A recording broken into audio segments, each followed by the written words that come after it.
ಶ್ರೀ ಗುರುಭ್ಯೋ ನಮಃ ಹರಿ ಓಂ ಪೂಜ್ಯಾಯ ರಾಘವೇಂದ್ರಾಯ ಸತ್ಯಧರ್ಮರಥಾಯ ಚ ಭಜತಾಂ ಕಲ್ಪವೃಕ್ಷಾಯ ನಮತಾಂ ಕಾಮಧೇನವೇ. ಸಮಸ್ತ ಶ್ರೀ ಸರಳ ಪರಿಹಾರ ಜ್ಯೋತಿಷಾಲಯ ಸದಸ್ಯರೆಲ್ಲರಿಗೂ ಈ ನಿಮ್ಮ ರಾಘವೇಂದ್ರ ಹರಿತ ಸಗ್ರಜ್ ಮಾಡುವ ನಮಸ್ಕಾರಗಳು. ಅಕ್ಟೋಬರ್ ತಿಂಗಳ ದ್ವಾದಶ ರಾಶಿಗಳ ಭವಿಷ್ಯ, ಮೂರನೇ ರಾಶಿಯಾಗಿರತಕ್ಕಂತಹ ಮಿಥುನ ರಾಶಿಯವರೆಗೆ ಈ ಒಂದು ಅಕ್ಟೋಬರ್ ತಿಂಗಳಲ್ಲಿ ಅನುಕೂಲತೆ ಏನು, ಅನಾನುಕೂಲತೆ ಏನು ಹಾಗೂ ಪರಿಹಾರಗಳು ಯಾವ ರೀತಿಯಲ್ಲಿರುತ್ತೆ ಎಂಬುದನ್ನು ತಿಳಿದುಕೊಳ್ಳೋಣ. ಅದಕ್ಕಿಂತ ಮುಂಚಿತವಾಗಿ ಈ ದಿನ ವಿಜಯದಶಮಿ, ದಸರಾ, ನವರಾತ್ರಿ ಮಹೋತ್ಸವ. ಹಾಗಾಗಿ ಸಮಸ್ತ ಮಿಥುನ ರಾಶಿಯ ಜಾತಕರಿಗೆ ಆ ದುರ್ಗಾದೇವಿ ಆಯುರಾರೋಗ್ಯ ಭಾಗ್ಯಗಳನ್ನು ಕೊಟ್ಟು ಕಾಪಾಡಲಿ ಅಂತ ಪ್ರಾರ್ಥಿಸುತ್ತೇವೆ. ತಮ್ಮ ಮನಸ್ಸು ಇಚ್ಛಾ ಅನುಗುಣವಾಗಿ ಇರತಕ್ಕಂತಹ ಕನಸುಗಳು ನನಸಾಗಲಿ, ತಮ್ಮ ಎಲ್ಲ ಕಷ್ಟಗಳು ದೂರವಾಗಿ ನಗುತ್ತಾ ಇಡೀ ಜೀವನ ಆನಂದಮಯವಾಗಿರಲಿ ಅಂತ ಪ್ರಾರ್ಥಿಸುತ್ತಾ, ಬನ್ನಿ ಈ ಅಕ್ಟೋಬರ್ ತಿಂಗಳಲ್ಲಿ ಏನೆಲ್ಲ ನಿಮಗೆ ಒಳ್ಳೆಯ ವಿಷಯಗಳು ಕಾದಿವೆ ಅದನ್ನು ತಿಳಿದುಕೊಳ್ಳೋಣ. ಇಲ್ಲಿ ಒಂದು ಮಿಥುನ ರಾಶಿಯವರಿಗೆ ಕೆಲವು ಗ್ರಹಗಳ ಬದಲಾವಣೆ, ದಸರಾ, ದೀಪಾವಳಿ ಎಲ್ಲವೂ ಒಳಗೊಂಡಿದೆ. ಅವುಗಳೆಲ್ಲ ಒಂದು ಸಾರಾಂಶದಿಂದ ಈ ಒಂದು ಮಾಸಿಕ ಭವಿಷ್ಯ ಅಂತ ನೋಡೋದಾದರೆ, ಮಿಥುನ ರಾಶಿಯವರಿಗೆ ಕೆಲವು ಸವಾಲುಗಳು ಎದುರಾಗುವಂಥದ್ದಾಗುತ್ತೆ. ಆಧ್ಯಾತ್ಮಿಕ ಚಿಂತನೆ ಜಾಸ್ತಿ ಆಗುತ್ತೆ. ಅನಾವಶ್ಯಕವಾಗಿ ಒಂದಿಷ್ಟು ಖರ್ಚುಗಳು ಬರುತ್ತೆ. ಅವಕಾಶಕ್ಕಾಗಿ ಕೆಲವು ಪ್ರಯಾಣಗಳು ಬರುತ್ತೆ. ಒಂದಿಷ್ಟು ಕೆಲಸಗಳಲ್ಲಿ ನಿಮಗೆ ಅಡೆತಡೆ ಬಂದ್ರೂ ಜಯ ಪ್ರಾಪ್ತಿಯಾಗುವಂಥದ್ದಾಗುತ್ತೆ ಅಂತ ಹೇಳೋದು. ಇವೆಲ್ಲವನ್ನು ಸ್ವಲ್ಪ ಸಾರಾಂಶ ಪೀಠಿಕೆ ಇದಾಗಿದೆ. ವಿವರವಾಗಿ ತಿಳ್ಕೊಳ್ಳೋಣ ಒಂದೊಂದಾಗಿ. ಏಕೆಂದರೆ ಮಿಥುನ ರಾಶಿಯವರು ತುಂಬ ವೈಯಕ್ತಿಕವಾಗಿ ಮೆಸೇಜ್ ಹಾಕ್ತಾ ಇದ್ದೀರಾ, ಗುರುಗಳೇ ಮಾಸಿಕ ಭವಿಷ್ಯ ಬಂದಿಲ್ಲ ಅಂತೇಳಿ. ನಿಮ್ಮ ಒಂದು ಅಭಿಮಾನಕ್ಕೆ ನಾವು ಕೃತಜ್ಞತೆಯನ್ನು ಸಲ್ಲಿಸ್ತೇವೆ. ಏಕೆಂದರೆ ಅಷ್ಟು ನಂಬಿಕೆ ವಿಶ್ವಾಸ ನಮ್ಮ ಮೇಲೆ ಇಟ್ಟಿರೋದರಿಂದ ಆ ಒಂದು ನಂಬಿಕೆಯನ್ನು ಉಳಿಸಿಕೊಂಡು ಹೋಗೋದು ನಮ್ಮ ಜವಾಬ್ದಾರಿ ಕೂಡ ಆಗಿದೆ. ಖಂಡಿತವಾಗಿಯೂ ಸ್ವಲ್ಪ ತಡವಾಗಿದೆ, ಏಕೆಂದರೆ ನವರಾತ್ರಿ ಉತ್ಸವ, ಕೆಲಸದ ಒತ್ತಡ, ಈ ಪೂಜೆ ಪುನಸ್ಕಾರಗಳು, ಕೆಲವು ಜಾತಕರ ಪ್ರಿಡಿಕ್ಷನ್ನು, ಇದೆಲ್ಲವನ್ನು ನಿಭಾಯಿಸಿದಾಗ ಈ ಕಡೆ ನಾವು ಸ್ವಲ್ಪ ಸಮಯ ಕೊಡಲು ಸಾಧ್ಯವಾಗಿದ್ದಿಲ್ಲ. ಅನ್ಯಥಾ ತಪ್ಪು ಭಾವಿಸಬೇಡಿ. ನಿಮಗೆ ತಡವಾದರೂ ಖಂಡಿತವಾಗಿಯೂ ನಿಮಗೆ ವಿಶೇಷ ರೀತಿಯಲ್ಲಿ ನಾವು ನಿಮಗೆ ಮಾರ್ಗದರ್ಶನ ನೀಡುವಂಥದ್ದಾಗುತ್ತೆ ಅಂತ ತಿಳಿಸ್ತಾ ಇದ್ದೀವಿ. ಇರಲಿ, ಅಕ್ಟೋಬರ್ ತಿಂಗಳಲ್ಲಿ ನಿಮ್ಮ ಒಂದು ಅವಕಾಶಗಳು, ಅಂದರೆ ನೀವು ಅವಕಾಶಗಳಿಗೋಸ್ಕರ ಹುಡ್ಕೊಂಡು ಹೋಗುವಂಥದ್ದಾಗುತ್ತೆ ಈ ಅಕ್ಟೋಬರಲ್ಲಿ. ಅಂದರೆ ನಿಮ್ಮ ಒಂದು ಕೆಲಸಕ್ಕೋಸ್ಕರ ಆಗಿರ್ಬೋದು, ವಿದ್ಯೆಗೋಸ್ಕರ ಆಗಿರ್ಬೋದು, ವೈಯಕ್ತಿಕ ಕೆಲಸಗೋಸ್ಕರ ಆಗಿರ್ಬೋದು, ಮದುವೆಗೋಸ್ಕರ ಆಗಿರ್ಬೋದು, ಮನೆಗೋಸ್ಕರ ಆಗಿರ್ಬೋದು, ಅಥವಾ ಇನ್ನಿತರ ಒಂದಿಷ್ಟು ಸ್ನೇಹಿತರಗೋಸ್ಕರ ಆಗಿರ್ಬೋದು. ಈ ರೀತಿಯಲ್ಲಿ ಒಂದಿಷ್ಟು ಅವಕಾಶಗಳು, ಅಂದರೆ ಎಲ್ಲೋ ಆ ಕೆಲಸ ಸಕ್ಸಸ್ ಆದರೆ ನನಗೆ ಮುಂದೆ ಒಳ್ಳೆಯ ಒಂದು ಕೆಲಸ ಸಿಗುವಂಥದ್ದಾಗ್ಬೋದು, ಅಥವಾ ನನಗೆ ಆರ್ಥಿಕವಾಗಿ ಬಲಿಷ್ಠನಾಗ್ಬೋದು ಅನ್ನೋ ಒಂದು ಊಹೆ. ಇದರಿಂದ ಏನಾಗುತ್ತೆ ಅಂದರೆ ನಿಮಗೆ ಸ್ವಲ್ಪ ಖರ್ಚುಗಳು ಬರುತ್ತೆ. ಎರಡನೇದ್ದು, ಸ್ವಲ್ಪ ಪ್ರಯತ್ನ ಜಾಸ್ತಿ ಆಗುತ್ತೆ. ಈಗ ನಿಂತ ನೀರು ಅಷ್ಟು ಒಳ್ಳೆಯದಲ್ಲ. ಹಾಗೆ ಮಿಥುನ ರಾಶಿಯವರು ಒಂದು ಕಡೆ ಕೂತ್ಕೊಳ್ಳೋದು ಅಷ್ಟು ಸುಲಭವಾದ ಮಾತಲ್ಲ. ಇಲ್ಲೇನಾಗುತ್ತೆ, ನಿಮಗೆ ಒಂದು ಈ ತಿಂಗಳು ಸ್ವಲ್ಪ ನಿಮಗೆ ಈ ಆರ್ಥಿಕ ವಿಷಯ ಬಿಟ್ಟು ಬೇರೆಲ್ಲ ವಿಷಯಗಳಿಗೆ ಸ್ವಲ್ಪ ಬ್ಯುಸಿ ಶೆಡ್ಯೂಲ್ ಇರುತ್ತೆ. ಒಂಥರ ಘರ್ಷಣೆ ರೀತಿಯಲ್ಲಿರುತ್ತೆ. ಒಂಥರ ನಿಮಗೆ ಆ್ಯಕ್ಟಿವಿಟಿ ಆಗಿ ಇರುವಂತನೂ ಇರುತ್ತೆ, ಇಲ್ಲ ಅಂತ ನಾನು ಹೇಳಲ್ಲ. ಬಟ್ ಇಲ್ಲಿ ನಿಮಗೆ ಆರ್ಥಿಕವಾಗಿ ಮೊದಲನೆಯದ್ದು ಚೆನ್ನಾಗಿದೆ, ಅದರಲ್ಲೇನೂ ಇಲ್ಲ. ಆರ್ಥಿಕ ಆದಾಯದ ಮೂಲ ಯಾವುದೋ ಒಂದು ರೂಪದಲ್ಲಿ ಬರ್ತಾ ಇರುತ್ತೆ, ಖರ್ಚುಗಳು ಅದೇ ರೀತಿ ಇರುತ್ತೆ. ವೃಥಾ ತಿರುಗಾಟದಿಂದ ಒಂದಿಷ್ಟು ಖರ್ಚುಗಳನ್ನು ಮಾಡ್ಕೊಳ್ತೀರ, ಜವಾಬ್ದಾರಿಗಳು ಜಾಸ್ತಿ ಆಗುವಂಥದ್ದಾಗುತ್ತೆ. ಮತ್ತು ಇಲ್ಲಿ ಕೆಲವೊಂದಿಷ್ಟು ಅವಕಾಶಗಳಿಗೋಸ್ಕರ ನೀವು ಹೋಗ್ತಾ ಇದ್ದೀರಲ್ಲ, ಅಲ್ಲಿ ಖರ್ಚುಗಳು ಅಧಿಕವಾಗಿ ಬರುವಂಥದ್ದಾಗುತ್ತೆ. ನೀವು ಏನೇ ಮಾಡಿರಲ್ಲ, ಏನೋ ಫ್ರೆಂಡ್ ಕರೆದಿದ್ದಾನೆ, ಒಂದು ಅವಕಾಶ ನೋಡೋಣ, ದೇವರಿದ್ದಾನೆ ಅಂತ ಹೋಗ್ತೀರಾ. ಬಟ್ ಅಲ್ಲಿ ಏನಾಗುತ್ತಂದರೆ 1,000 ರೂಪಾಯಿ ಖರ್ಚಾಗುವಲ್ಲಿ 10,000 ರೂಪಾಯಿನೂ ಬರ್ಬೋದು. ಅಂದರೆ ನಿಮ್ಮ ಒಂದು ಚಿಂತನೆಗೆ, ನಿಮ್ಮ ಒಂದು ಜವಾಬ್ದಾರಿಗೆ ಹಾಗೂ ನಿಮ್ಮ ಒಂದು ಆಲೋಚನೆಗೆ ಅದಕ್ಕೆ ಸರಿಯಾದ ಸ್ಪಂದನೆ ಅದು ತಪ್ಪು ಅಂತ ನಾನು ಹೇಳ್ತಾ ಇಲ್ಲ. ಬಟ್ ಇಲ್ಲಿ ಈ ಒಂದು ದಿನಕ್ಕೆ ಯಾಕೆ ಈ ರೀತಿ ಖರ್ಚುಗಳು ಬರುತ್ತೆ, ಯಾಕೆ ನಮಗೆ ಇದೆಲ್ಲ ಆಗುತ್ತೆ ಅಂತ ನೋಡೋದಾದರೆ, ಇಲ್ಲಿ ನಿಮಗೆ ಕೆಲವು ಗ್ರಹಗಳು, ಅಂದರೆ ನಿಮಗೆ ಶನಿ ಆಗಿರ್ಬೋದು, ಕುಜ ಆಗಿರ್ಬೋದು, ಮತ್ತು ನಿಮಗೆ ಈ ಕೇತು ಆಗಿರ್ಬೋದು, ಇವುಗಳಿಂದ ಏನಾಗುತ್ತೆ ಅಂದರೆ ಸ್ವಲ್ಪ ಮನಸ್ಸಿಗೆ ನೆಮ್ಮದಿ ಇರೋದಿಲ್ಲ. ಎರಡನೇದ್ದು ಖರ್ಚುಗಳು ಜಾಸ್ತಿ ಬರುವಂಥದ್ದಾಗುತ್ತೆ. ಮೂರನೇದ್ದು ಸುಖ ಸುಮ್ಮನೆ ತಿರುಗಾಟ. ಇವು 3 ಪಾಯಿಂಟನ್ನು ಜಾಸ್ತಿ ನೀವು ಈ ತಿಂಗಳು ಫೇಸ್ ಮಾಡುವಂಥದ್ದು. ಇದೇ ಸವಾಲು. ಖರ್ಚುಗಳು, ಬೇಡದೇ ಇರೋ ವಿಷಯಗಳಿಗೆ ತರ್ಕಬದ್ಧವಾಗಿ ಏನೇನೋ ಮಾತಾಡುವಂಥದ್ದು. ಏನು ಅದಕ್ಕೆ ಗಂಧ ಗಾಳಿ, ನೀವೇ ತರ್ಕ ಅಂತ ತಿಳ್ಕೊಳ್ತೀರ ಅಷ್ಟೇ. ತರ್ಕಬದ್ಧವಾಗಿ ನಾನು ಮಾತಾಡಿದ್ದೀನಿ, ಬಟ್ ಅದು ಏನು ಉಪಯೋಗ ಇಲ್ಲ. ಗುಬ್ಬಿ ಮೇಲೆ ಬ್ರಹ್ಮಾಸ್ತ್ರ ಮಾಡುವಂಗೆ. ಪಾಪ ಬಡಪಾಯಿ ಮಾತು ಬರ್ತಾ ಇಲ್ಲ, ಅವನ ಮೇಲೆ ನೀವು ಟಕ ಗ್ರಾಮರ್ ವೈಸ್ ಮಾತಾಡ್ತಾ ಹೋದ್ರೆ ಅವನಿಗೆ ಏನು ಅರ್ಥ ಆಗಬೇಕು. ಆ ರೀತಿಯಲ್ಲಿ ಈ ತಿಂಗಳು ನಿಮ್ಮ ಅನುಭವಕ್ಕೆ ಬರುವಂಥದ್ದಾಗುತ್ತೆ. ಒಂದು ಖರ್ಚುಗಳು ಮಿತಿ ಸಿಗೋದಿಲ್ಲ, ತುಂಬ ಖರ್ಚು ಮಾಡ್ತೀರಾ, ಪ್ರಯತ್ನ ಪಡ್ತೀರಾ ಉಳಿತಾಯ ಮಾಡಬೇಕು ಅಂತ, ಆದರೆ ಸಾಧ್ಯ ಆಗೋದಿಲ್ಲ.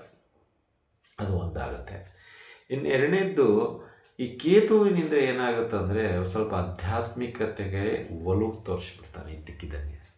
ತಪ್ಪು ಮಾಡಿರೋದು ನಿಜ, ಆದರೆ ಅದಕ್ಕೆ ಏನಾದರೂ ಫಲ ಸಿಗಬೇಕು ಅಂತ ಹೇಳಿದಾಗ ನೀವು ಸ್ವಲ್ಪ ಧಾರ್ಮಿಕತೆಗೆ ಒಲವು ಜಾಸ್ತಿ. ಅಂದರೆ ಈ ತಿಂಗಳ ಮಧ್ಯಭಾಗದಲ್ಲಿ ಇನ್ನೇನು ದೀಪಾವಳಿ ಬರೋ ಒಂದು 2, 3 ಅಥವಾ 4 ದಿನಕ್ಕೆ ನಿಮ್ಗೆ ಇದ್ದಕ್ಕಿದ್ದಂಗೆ ಪೂಜೆ ಪುನಸ್ಕಾರ, ಮಂತ್ರ, ದೇವಸ್ಥಾನಗಳಿಗೆ ಹೋಗೋದು, ಆಚಾರಗಳಿಗೆ ಒಂದು ರೀತಿ ಗೌರವಪೂರ್ವಕವಾಗಿ ನಡೆದುಕೊಳ್ಳುವಂಥದ್ದು, ಮನೆಯಲ್ಲಿ ಗುರು ಹಿರಿಯರನ್ನು ಮರ್ಯಾದೆ ಕೊಡುವಂಥದ್ದು, ಇದೆಲ್ಲವನ್ನು ಮಿಥುನ ರಾಶಿಯವರು ತಿಂಗಳ ಮಧ್ಯಭಾಗದಲ್ಲಿ ಕಾಣುವಂಥದ್ದಾಗುತ್ತೆ.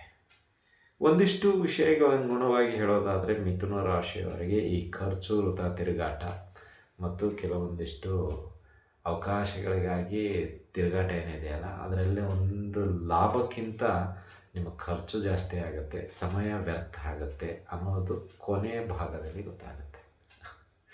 ಅಂದರೆ ಫಸ್ಟಿಗೆ ಪ್ರಿಪೇರಾಗಿ ಹೋಗಿರ್ತೀರ, ವೆಲ್ ವಿಶ್, ಆದರೆ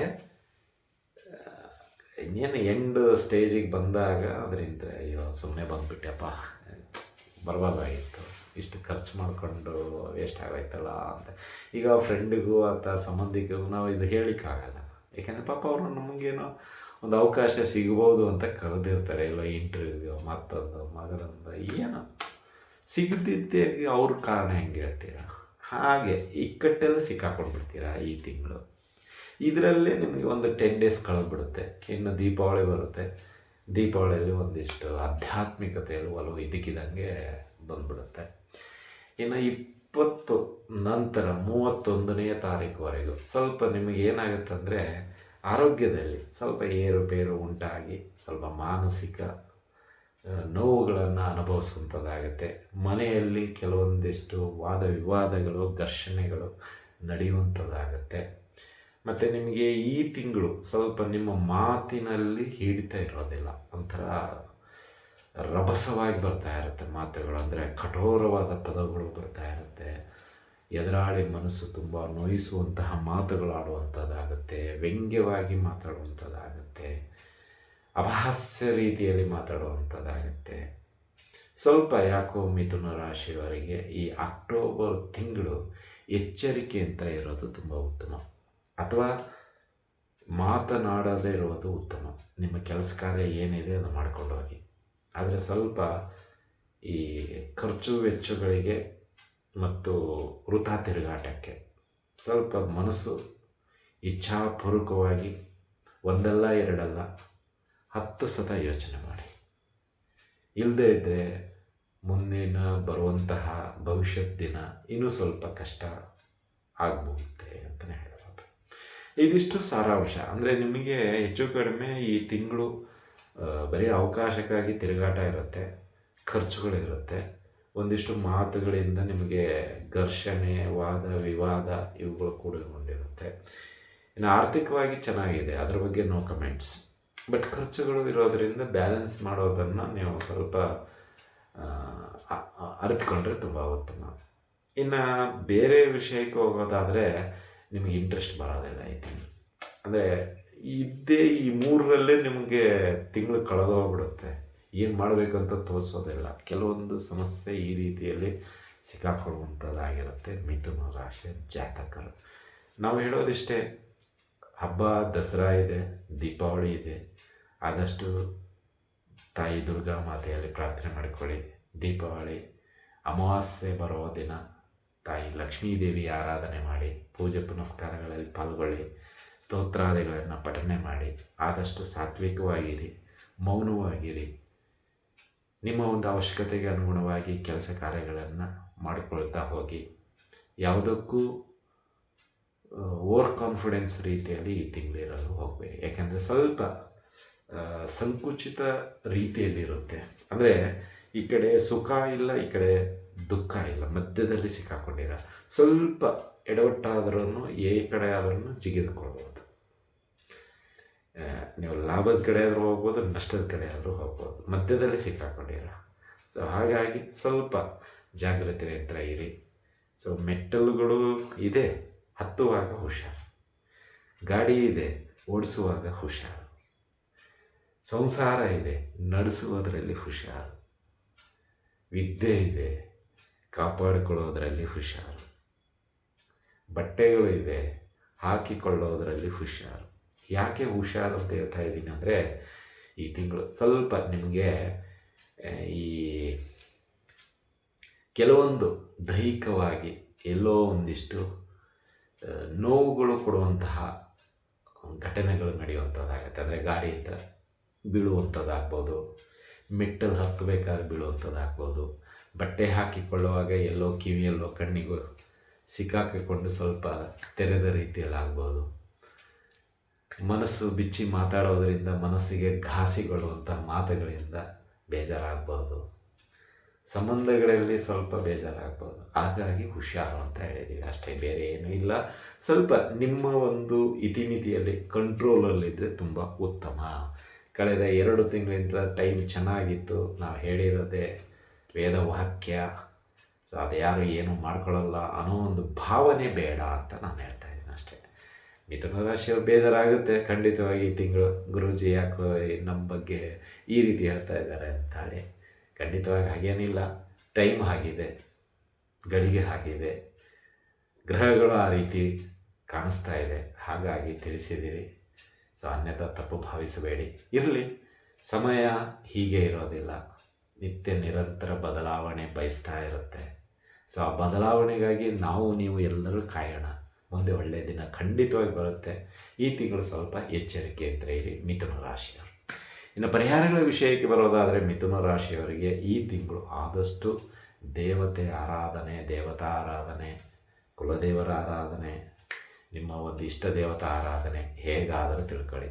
ದೇವರನ್ನು ಮಾತ್ರ ಮರಿಬೇಡಿ, ಗುರು ಹಿರಿಯರನ್ನು ಮರಿಬೇಡಿ, ಯಾರನ್ನು ಅಪಹಾಸ್ಯ ಮಾಡಲಿಕ್ಕೆ ಹೋಗಬೇಡಿ.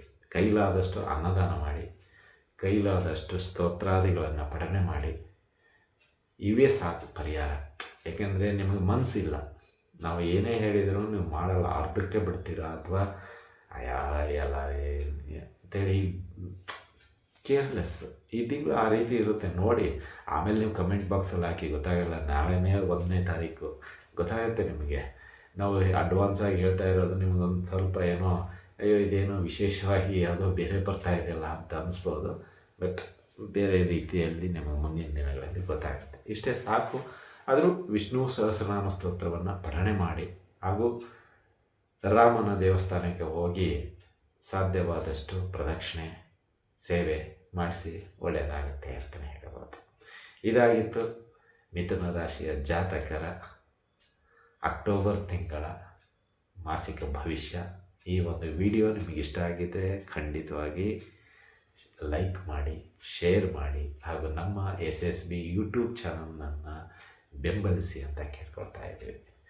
ಸೊ ಈ ಒಂದು ತಿಂಗಳು ದೀಪಾವಳಿ ಇರೋದರಿಂದ ಆ ತಾಯಿ ಲಕ್ಷ್ಮೀ ದೇವಿ, ಐಶ್ವರ್ಯ ಲಕ್ಷ್ಮೀ ದೇವಿ ನಿಮ್ಮ ಎಲ್ಲ ಕನಸುಗಳನ್ನು ನನಸು ಮಾಡಲಿ, ಐಶ್ವರ್ಯ ಸಂಪತ್ತು ಯಥೇಚ್ಛವಾಗಿ ಕರುಣಿಸಲಿ ಅಂತ ಪ್ರಾರ್ಥಿಸುತ್ತೇವೆ.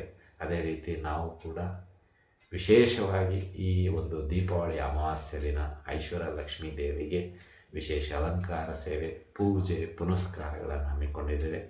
ಸೇವೆ ಮಾಡಿಸುವಂಥವರು ಖಂಡಿತವಾಗಿಯೂ ಸೇವೆ ಮಾಡಿಸ್ಬೋದು. ನಮ್ಮ ವೈಯಕ್ತಿಕ ನಂಬರ್ ಡಿಸ್ಕ್ರಿಪ್ಷನ್ನಲ್ಲಿರುತ್ತೆ. ನೀವು ಕಾಂಟ್ಯಾಕ್ಟ್ ಮಾಡಿ ನಿಮ್ಮ ಅನುಕೂಲ ತಕ್ಕಂಥ ರೀತಿಯಲ್ಲಿ ಸೇವೆಗಳನ್ನು ಮಾಡಿಸಬಹುದು. ಹೆಚ್ಚಿನ ಮಾಹಿತಿಗಾಗಿ ಆ ಒಂದು ಮೊಬೈಲ್ ಸಂಖ್ಯೆಗೆ ಕಾಂಟ್ಯಾಕ್ಟ್ ಮಾಡಿ ಅಂತ ಹೇಳ್ತಾ ಇದ್ದೀವಿ. ಅದೇ ರೀತಿಯಾಗಿ ನಮಗೆ ಈ ಒಂದು ಖುಷಿ ವಿಚಾರ ತಿಳಿಸೋದೇನು ಅಂದರೆ, ನಮ್ಮ ಒಂದು SSB ಜ್ಯೋತಿ ಶಾಲೆಯ ಮಾನಿಟೈಸ್ ಆಗೋಗ್ಬಿಟ್ಟಿದೆ. ದುಡ್ಡು ಬರುವ ಹಂತಕ್ಕೆ ಬಂದಿದೆ. ಆದರೆ ವೆಬ್ಸೈಟ್ ಕ್ರಿಯೇಟ್ ಮಾಡದೇ ಇರೋದರಿಂದ ಅದನ್ನು ಹೋಲ್ಡಲ್ಲಿ ಇಟ್ಟಲಾಗಿದೆ. ಸೊ ಯಾರಾದರೂ ಮಿಥುನ ರಾಶಿಯವರು ವೆಬ್ಸೈಟ್ ಕ್ರಿಯೇಟ್ ಮಾಡೋರಿದ್ದರೆ ನಮ್ಮ ವೈಯಕ್ತಿಕ ನಂಬರಿಗೆ ಕಾಂಟ್ಯಾಕ್ಟ್ ಮಾಡಿ. ಸೊ ಈ ಒಂದು ನಿಮ್ಮ ವೆಬ್ಸೈಟ್ ಯಾರಾದರೂ, ಯಾಕೆಂದರೆ ಮಿಥುನ ರಾಶಿಯವರು ಇದರಲ್ಲಿ ತುಂಬ ಎತ್ತಿದ ಕೈ ಇರುತ್ತೆ. ಸೊ ಹಾಗಾಗಿ ಯಾರೆಲ್ಲ ವೆಬ್ಸೈಟ್ ಕ್ರಿಯೇಟ್ ಮಾಡುವಂಥವ್ರಿದ್ದೀರ ದಯವಿಟ್ಟು ನಮ್ಮ ವೈಯಕ್ತಿಕ ನಂಬರಿಗೆ ಕಾಂಟ್ಯಾಕ್ಟ್ ಮಾಡಿ. ನಮಗೆ ಒಂದು ವೆಬ್ಸೈಟ್ ಕ್ರಿಯೇಟ್ ಮಾಡಿಕೊಟ್ರೆ ತುಂಬ ಉತ್ತಮ ಅಂತ ತಮ್ಮಲ್ಲಿ ಕೇಳ್ಕೊಳ್ತಾ ಇದ್ದೀವಿ. ಯಾರಾದರೂ ಇದ್ದರೆ ಖಂಡಿತವಾಗಿ ನಮ್ಮ ವೈಯಕ್ತಿಕ ನಂಬರಿಗೆ ಕಾಂಟ್ಯಾಕ್ಟ್ ಮಾಡಿ ಅಂತ ಹೇಳ್ತಾ ಇಲ್ಲಿಗೆ ವಿಷಯ ಮುಗಿಸ್ತಾ ಇದ್ದೀವಿ. ಎಲ್ಲರಿಗೂ ಶುಭವಾಗಲಿ. ಮತ್ತೊಮ್ಮೆ ತಮ್ಮೆಲ್ಲರಿಗೂ ದಸರಾ ಹಬ್ಬದ ಹಾರ್ದಿಕ ಶುಭಾಶಯಗಳು ಹಾಗೂ ದೀಪಾವಳಿ ಹಬ್ಬದ ಹಾರ್ದಿಕ ಶುಭಾಶಯಗಳು. ಸಮಸ್ತ ಕುಟುಂಬ ಸದಸ್ಯರೆಲ್ಲರಿಗೂ ಆ ತಾಯಿ ದುರ್ಗಾದೇವಿ, ಮಹಾಲಕ್ಷ್ಮೀ ದೇವಿ ಅಷ್ಟ ಐಶ್ವರ್ಯಗಳನ್ನು ಕೊಟ್ಟು ಕಾಪಾಡಲಿ ಅಂತ ಪ್ರಾರ್ಥಿಸುತ್ತೇವೆ. ಶುಭವಾಗಲಿ, ಶುಭಮಸ್ತು, ಶುಭಂ ಭೂಯಾತ್. ಸರ್ವೇ ಜನಃ ಸುಖಿನೋ ಭವಂತು.